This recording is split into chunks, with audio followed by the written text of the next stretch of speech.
నాకు తెలిసింది 1985 40 ఏళ్ళ క్రితం ఈ నారపల్లి అదేవిధంగా కొర్రెముల ఇలాంటి గ్రామాల దగ్గర 10,000 రూపాయలకి ఎకరం, 20,000 రూపాయలకి ఎకరం, 30,000 గంతే ఉండే. ఇక్కడ పెద్ద డిమాండ్ లేకుండే.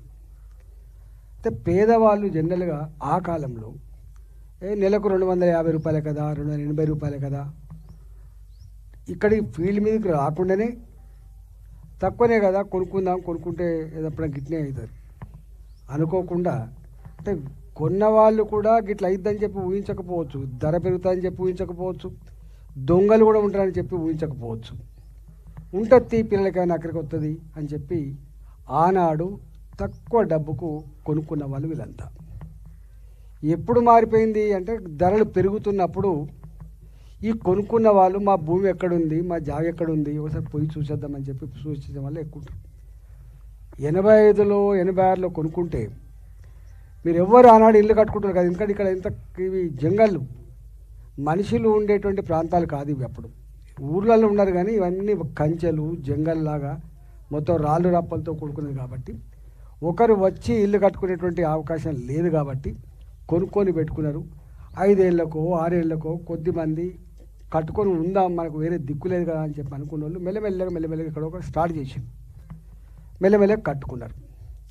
ఈ కట్టుకునే క్రమంలో ఈ ఖాళీ జాగలు కనపడ్డప్పుడు మళ్ళీ కొంతమంది బ్రోకర్లు, రెవెన్యూ అధికారుల యొక్క అండదండలతోటి మళ్ళీ వానికి పుస్తకాలు సృష్టించుడు, కాగితాలు సృష్టించుడు, మళ్ళీ వానికి అమ్మిపించుడు.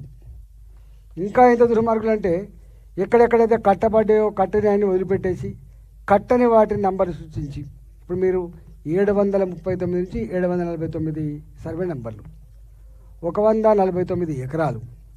ఈ 149 ఎకరాలలో ఒకేసారి మొత్తం కట్టుకోలేరు కాబట్టి అక్కడక్కడ ఎక్కడైతే ఇల్లు కట్టుకునే వదిలిపెట్టేసి కట్టని వాటి అన్నిటి కూడా మళ్ళా ఎన్నిసార్లు అమ్ముకున్నారు. నేను అంటున్నా, ఇవాళ ఇక్కడ ఇంటెలిజెన్స్ వాళ్ళు కూడా ఉంటారు. ఇప్పుడు ఒకవేళ వాళ్ళు రాసుకొని పోయి ఇవ్వకపోతే నేనే పంపిస్తా రెవెన్యూ మంత్రి గారికి, ముఖ్యమంత్రి గారికి, ఈ కలెక్టర్ గారికి, ఇక్కడున్న పోలీస్ కమిషనర్ గారికి నేనే దీని చరిత్ర అంతా కూడా రాసి 4 ఉత్తరాలతోటి పంపించే ప్రయత్నం చేస్తాను. బాధ ఎక్కడ అనిపిస్తా అంటే ఇవాళ వీళ్ళంతా మాకు ఇంటి జాగా ఉంటుంది, మాకు సొంత ఇంటి కళ నెరవేరాలి, హైదరాబాద్లో ఉంటే మా పిల్లలకు పెళ్లి చేసినప్పుడు కట్న రూపంలో ఇవ్వచ్చు అని చెప్పి గంపడి ఆశలతో కొనుక్కుంటారు. వీళ్ళు ఎవరు కూడా ఇది తక్కువ వస్తుంది, ఇది అక్రమమైందని చెప్పి కొనుక్కోలే.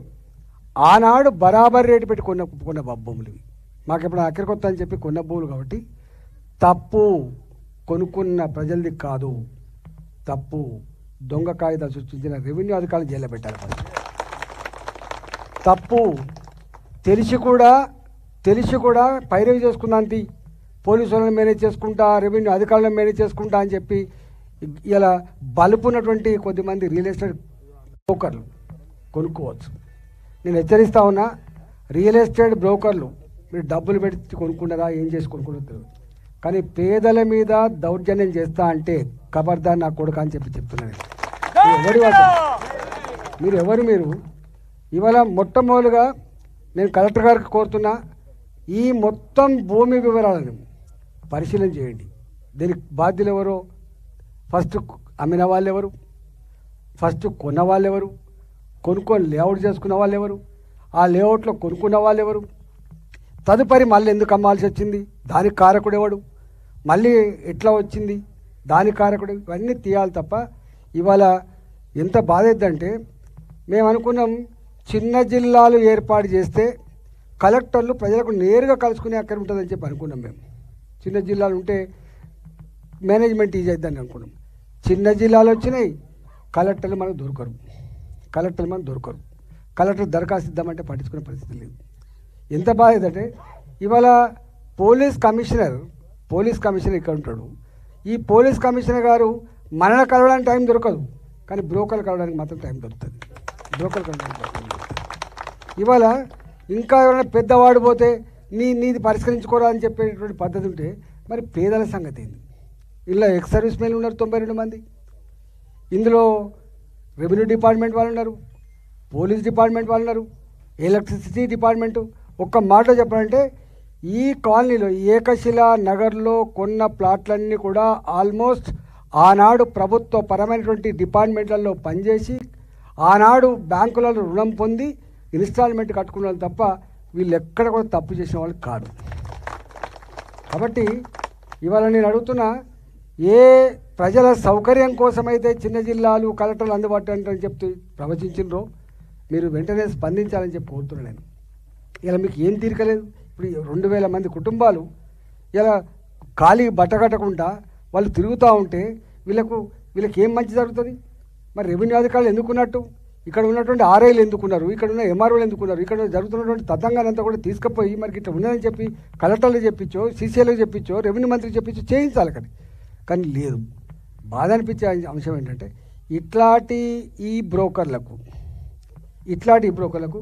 రాజకీయ నాయకుల అండ కూడా ఉంటుంది తప్పకుండా. ఎక్కడో కూడా వాళ్ళు కూడా బయటకు వస్తారు. నేను ఒకటే కోరుతున్నా, మీరు రాజకీయాలు చేసుకోండి, కానీ పేదల జీవితాలతో చెలగాటమాడే ప్రయత్నం చేయొద్దని చెప్పి హెచ్చరిస్తున్నా. ఇక్కడ భారతీయ జనతా పార్టీ ఎంపీని నేను ఇక్కడ కొత్త కావచ్చు, కానీ బ్రోకర్ల వ్యవస్థ చూడకుంటలేను నేను, దుర్మార్గుల వ్యవస్థ చూడకుంటలేను నేను, గుండాల దౌర్జన్యం చూడకుంటలేను నేను, రెవెన్యూ అధికారుల యొక్క ఇట్లాంటి దుర్మార్గం చర్యలు చూడకుంటలేను, పోలీసు వాళ్ళు ఒక్కొక్కసారి ఉన్నవానికి ఎట్లా సుట్టమవుతారో తెలియకుంటలేను. అన్ని విషయాల పట్ల సంపూర్ణమైన అవగాహన ఉన్నవాన్ని చెప్తున్నాను. నేను ఇవాళ నిర్ణయం చెప్తే ఇలా వచ్చినా అంటే నాకు మొత్తం 2000 మంది వస్తారని చెప్పచ్చు, రాలే. నేను ఇక్కడి నుంచి ఒక హెచ్చరిక చేసిపోతున్నా. ఇది నా పార్లమెంట్ పరిధి మాత్రమే రాలే. తెలంగాణ గడ్డ మీద ఎక్కడ ఎవడు దౌర్జన్యం చేసినా, చట్టమే ఉన్నవాని సుట్టమైపోయి పేదలను పీడించే ప్రయత్నం చేసినా, ప్రయత్నం చేసినా భారతీయ జనతా పార్టీగా మీకు అండగా ఉంటామని చెప్పడానికి వచ్చాను నేను ఇక్కడ. ఇవాళ మీరు తిమ్మిని బమ్మి చేసి మీరు కోర్టులను మేనేజ్ చేస్తా, ఇంకో పోలీస్ డిపార్ట్మెంట్ మేనేజ్ చేస్తా, ఎల్లకాలం మేనేజ్ చేయలేరు. గుర్తుపెట్టుకో, ధర్మాన్ని తాత్కాలికంగా మీరు ఆపే ప్రయత్నం చేస్తుండొచ్చు, పేదల గొంతును తాత్కాలికంగా నొక్కే ప్రయత్నం చేస్తుండొచ్చు, కానీ పర్మనెంట్గా నొక్కేటువంటి అధికారం నీకు కాదు కదా బిడ్డ, నీ జేజమ్మ కూడా ఉండదు. గుర్తుపెట్టుకో, ఇది డెమోక్రసీ, ఇది ప్రజాస్వామ్యం.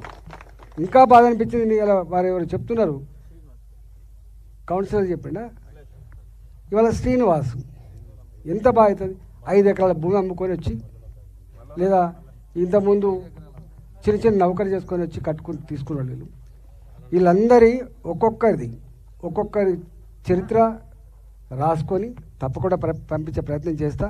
నేను ఒకటే మీకు అష్యూరెన్స్ ఇస్తా ఉన్నా, నిశ్చింతగా ఉండే ప్రయత్నం చేయండి, మీరు ఐక్యంగా ఉండే ప్రయత్నం చేయండి. నేను పోలీసు వాళ్ళకి ఈ సందర్భంగా హెచ్చరిక చేసిపోతున్నా.